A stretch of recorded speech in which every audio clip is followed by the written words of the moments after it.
Kumusta mga kanoysi? Welcome back sa ating YouTube channel, Philippine Noisy. So ngayong araw, another update naman tayo about naman ito sa politika ng ating bansa. No? So ang video ito ay mula kay Sa Iyong Araw.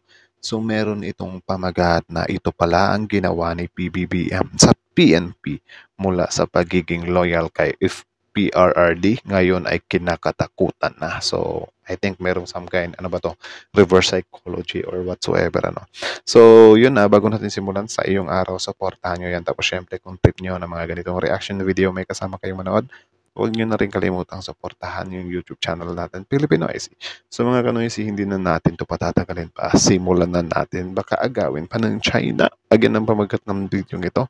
Ito pala ang ginawa ni PBBM sa PNP mula sa pagiging loyal kay PRRD. Ngayon ay kinakatakutan na. Diyos ko, dahil. So again, Sa Iyong Araw, Filipino IC, like, comment, share, subscribe. Start. My full confidence and my full support as you begin to champion a police that is pro-God, pro-country, pro-people, pro-environment. Yun, pro-God. Ang bagong muka ng PNP, isang pwersang kinatatakutan na ng mga Duterte. Minsan ba naisip mo kung paano naging tapat ang PNP sa nakarang administrasyon? Ang institusyong minsang itinaguyod upang maglingkod sa interes ng ilan ay ngayon dumaan sa isang makasaysayang pagbabago sa ilalim ng pamumuno ni Pangulong Bongbong Marcos Jr. Pero sa pagbabagong ito, tila may malaking pangamba. At ano ang pangamba? Ang mga dati nasa kapangyarihan, ang mga Duterte. Grabe, I think ito yung downfall nila eh.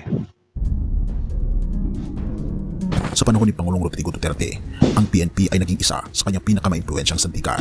Ginamit sa giyera, kontra droga at iba pang kampanya na nagdala ng kontrobersya. Ang mga utos ay tila ginawang batas at ang loyalty ng PNP ay hindi sa konstitusyon kundi sa iisang tao lang. Ngunit sa kabila ng panlabas na tagumpay, nagbunga ito ng mga pag-aalinlangan mula sa publiko at sugat sa reputasyon ng institusyon ng PNP. Grabe. Ngayon, Isang PNP na makabago at apolitical. Maraming nagagalit dito, mga DDS, malamang. sa ilalim ni General Romel Francisco Marbil, ang PNP ay binabago. Hindi lamang ang imahe nito, kundi pati na rin ang pananaw nito sa sarili. Ang mensahe ay malinaw. Ang PNP ay hindi para sa sinuman, kundi para sa bayan. Sa direksyong ito, ang dating loyal na PNP ay ngayon nagiging makapangyarihang institusyon na hindi basta-basta magpapadikta sa politiko. Kahit pa ito'y sa pamilya ng mga Duterte. Sa halip na maging tagapagtupad ng interes ng ilan, sila ngayon ang tagapagtanggol ng hustisya at kapayapaan. Walang kinikilingan, walang takot at walang bahid ng pamumulitika. Ang bagong direksyon ng Katatakutan na ngayon ng mga Duterte. PNP ay tinanaging tahimik ngunit malinaw na banta sa mga dating makapangyarihang angkan. Kung noon ay hawak nila ang institusyong ito, ngayon ay malayo na ang PNP sa kanilang kontrol. At bakit hindi? Sa pamumuno ni Kahit nga AFP. Tapos yung AFP naman, sinubukan din nilang i-guilt trip or kunin yung loob ng AFP. Pero syempre yung AFP hindi na basta-basta sasama yung mga yon. Siguro may mga mangilan-ngilan na loyal talaga sa administrasyong Duterte. Pero syempre pangit din kasi kapag yung administrasyon natin biglang titiwalag agad yung mga military AFP or whatsoever, diba? Di mo naman pwedeng sabihin kasi na ang basihan lang namin dito ay ayaw ng past administration, yung new administration, something like that. Malabong-malabo yung ganun na parang yun lang yung way mo or yun lang yung rason mo kung bakit gusto mong tumiwalag yung AFP dahil lang sa hindi pagkakaunawaan, something like that ba? Parang sobrang babaw lang kasi. ang PNP ay nagiging makabago at hindi mapagkompromiso sa tulong ng teknolohiya tulad ng body-worn cameras, real-time crime mapping at cybercrime prevention units. Hindi na maitatago ang anumang pang-aabuso o pagsasamantala. Sa bawat hakbang patungo sa modernisasyon, nagiging malinaw ang paninindigan ng PNP na hindi na ito magpapagamit sa sinumang politiko. Hindi na kami Ang mga salitang bitawan ni General Marbil ay tila naging isang revolusyonaryong pahayag. Ang PNP ay isang institusyon na para sa bayan. Hindi kami alipin ng politika, kami ay para sa hustisya at kapayapaan. Yun, natumbok nyo. Diba? Kasi dati si Sen Bato is parang medyo tagilid tayo dun sa part na pinoprotect nila si Kibuloy dahil kasamahan nila sa politika. Or nakasuporta sa political nila ba? Diba? Sa mga Duterte na sanay sa pagsandal sa PNP para sa kanilang kapangyarihan, ang pagbabagong ito ay isang malaking hamon at marahil isang nakakatakot na katotohanan. Habang patuloy ang PNP sa pagbabago, malinaw ang direksyong tinatahak nito, isang institusyong makabago, malaya at nakatuon lamang sa kapakanan ng bayan. Sa ilalim ni Pangulong Bongbong Marcos Jr., ang PNP ay hindi na lamang takapagtupad ng batas, kundi isa ng simbolo ng hustisya at katapatan. Ngunit ang tanong na naiwan sa atin, paano haharapin ng mga Duterte ang isang PNP na ngayon ay wala na sa kanilang kontrol at tumitindig bilang takapagtanggol ng bayan laban sa anumang anyo ng pang-aabuso? Well, haharapin nila yan in a way na parang pinapaano nila sa mga taga-suporta nila. Ganun naman talaga sila eh. Ang PNP na kanilang inaasahan noon ay ngayon ang mismong institusyong kanilang dapat katakutan. Mateo 5 verse 9, mapalad ang mga tagapamayapa sapagkat sila'y tatawaging mga anak ng Diyos. Ang pagbabago sa PNP tungo sa pagiging makabago, walang kinikilingan at tapat sa bayan ay isang pagkilos na nagbibigay daan sa kapayapaan at katarungan sa ating lipunan. Ang mga tagapamayapa ay hindi lamang yaong may baril o may kapangyarihan, kundi ang mga handang ituwid ang mali kahit pa ito'y mahirap at puno ng hamon.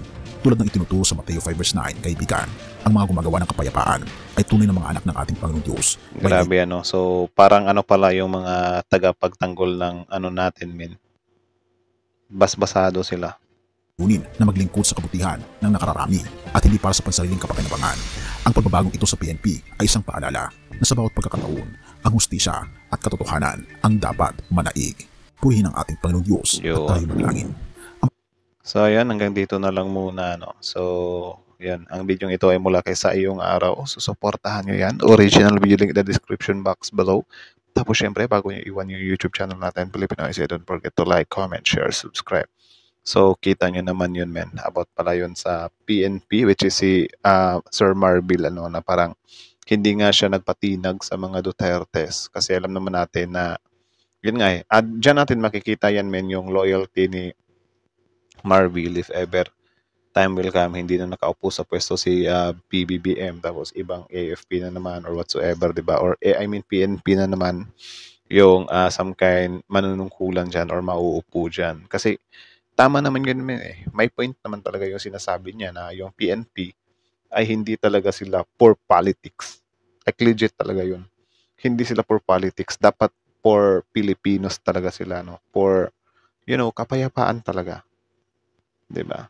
Kasi yun, sinabi dito ng mga taga-side nila Duterte, diba, na parang, yo, PNP or ano, dito kayo sa side namin, something like that. Kasi, syempre parang hindi na daw nila nagugustuhan yung pinagagawa ng administrasyon. Ang tanong, talaga bang hindi nyo na nagugustuhan or yung sinusuportahan nyo mismo? Yung apektado dyan. Diba? Kaya, napilitan na lang din kayo na suportahan yung politiko nyo. Nakakainis yung ganun eh, na parang aanuhin ka pa, iimbitahin ka pa na para lang mag-aklas ka sa gobyerno or whatsoever. Tatakot-takutin ka pa na meron daw silang mga military, meron na, ready na daw, something like that. May mga kudita na daw, may niluluto na daw, mga ganun-ganun ba. So, hindi nyo pwedeng gamitin yung PNP dyan, eh. Regardless, I mean, kahit sabihin pa natin na mga supporter na mga Duterte yung mga PNP na yan, hindi nyo pwedeng bigla nyo na lang silang hahatakin. O, di ba, maka-Duterte ka, dito ka sa side namin. Hindi ganun eh. Gulo yung kahahantungan yan eh. Di ba? Parang sa ano lang yan eh. Parang sa lisensya lang yan. Or you know, kukuha ka ng lisensya. Hindi porket may lisensya ka, ano ka na, tawag dyan, pwede ka na magsiga-sigaan sa kalsada. Meron pa rin talaga tayong tinatawag dyan na parang yung sinasabi ng LTO na wag mong ipilit ang karapatan mo. Something like that ba? Na halimbawa ganyan, kung may personal opinion kayo, may galit kayo sa administration, wag niyong daanin sa dahas, wag niyong daanin sa parang gagamit kayo ng parang pang-guilt trip sa mga ano nyo na, ay, wag ka dyan, grabe naman, wala kang loyalty sa presidente natin. Something like that ba?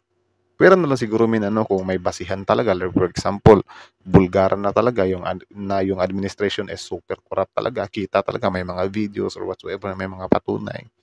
Pero na lang siguro ng ganun na wala na talaga tayong magagawa doon kung bigla-bigla mag-aaklas yung mga tao. Pero halimbawa ganyan, mga hearsay pa lang. Actually, mas lugi pa nga sila eh kasi sa side nila, doon yung mas grabe yung mga negative feedback sila. For example, yung confidential funds. Di ba? yung war on drugs nila dati na parang papasukan na nga ICC. So, itinuturo talaga sila, yung mga pogos pa. 'Di ba? Medyo nakakadismaya lang din kasi parang ganyan ba, dinadaan nila sa padahas, pasigaw-sigaw or whatsoever. So, yun lang naman. Kayo na masasabi nyo dito, comment down below. Tapos yun, pag-usapan natin yan sa comment section. So, again, sa iyong araw, Filipino is like, comment, share, subscribe. Filipino is